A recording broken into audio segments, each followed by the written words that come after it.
为减缓气候危机，减少更多气候灾难的发生，并达成巴黎气候协定所做的承诺，世界各国早在数年前已经纷纷定下禁售燃油车的时间表。但是这个宏愿在政治变化与经济利益的拉扯下开始变调。有人高谈电动车阴谋论，把电动车妖魔化，为的就是想推迟执行禁售燃油车的规定上路，因为电动车太贵了。Different approaches to this electric vehicle market that are really fascinating, where I think that the dominant approach is to start at the very high price point, try to capture that margin, and then drive prices down across the board. And the other thing that's good news for consumers is, in addition to seeing this electric vehicle growth, prices are coming down very significantly. We've seen a 20% reduction in the cost, the purchase price of electric vehicles just over the course of the last several months. That presents a constructive challenge to the auto companies, but it's good news for consumers that we're seeing more and more of these vehicles get into a price point, which is really, in many ways, comparable, particularly when you take into account the overall cost of ownership. Second thing going on, Tesla ignited a price war about 1 year ago at the end of 2022. And that price war has been ferocious, so much so that most EV makers in China are losing money today. There's only Tesla, BYD, and a couple others that are actually able to make a profit.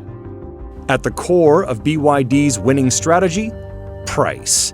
Many of its vehicles undercut the competition. In Munich just a few months ago, they launched the Seagull priced at, get this, $11,500. Very competitive in the segment of $35,000 and under. 但如果电动车可以越来越便宜，那又是什么原因阻碍了它的增长速度？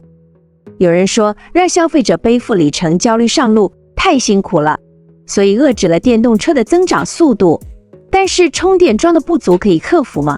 2 years ago, federal lawmakers approved $5 billion to spur the construction of a national network of 500,000 publicly available electric charging ports by 2030.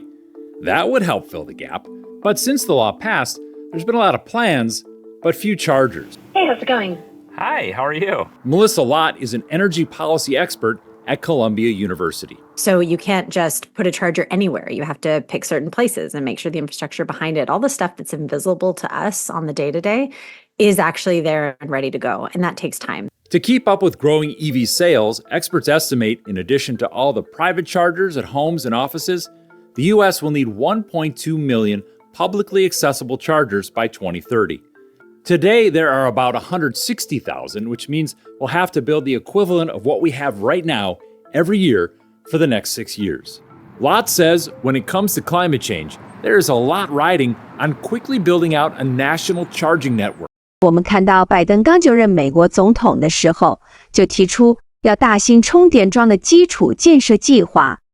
如今，全美各州有不少地区的充电设备已经获得大幅的改善。Electric vehicles are hitting the roads in Middle Tennessee than ever before, and now charging stations are popping up all over the state to help with that range anxiety. Burlington is taking EV chargers to new heights to meet its net zero energy goal. Our Sophia Thomas learns about Vermont's first pole-mounted EV chargers dedicated to closing the gap in at-home EV charging. The charger sits about halfway up the pole. With the tap of a button on a charging app, the charging gun slides down to the driver for a standard 20 cents per kilowatt an hour charge. Plug it in. BED chose the charger to accommodate neighborhoods with dense street parking. 而除了美国，在世界各地扩大改善充电设备的国家也越来越多。撇除政府做的基础建设之外，是由巨头嗅到商机做的转型投资，也大幅降低消费者的焦虑。以壳牌来说，近期他们发布的2024能源转型战略中，为了回应消费者需求，他们预计到了2025年会将现有充电站扩增到7万个，到了2030年还会更进一步增加到20万个，期望能将充电融入消费者的日常生活中。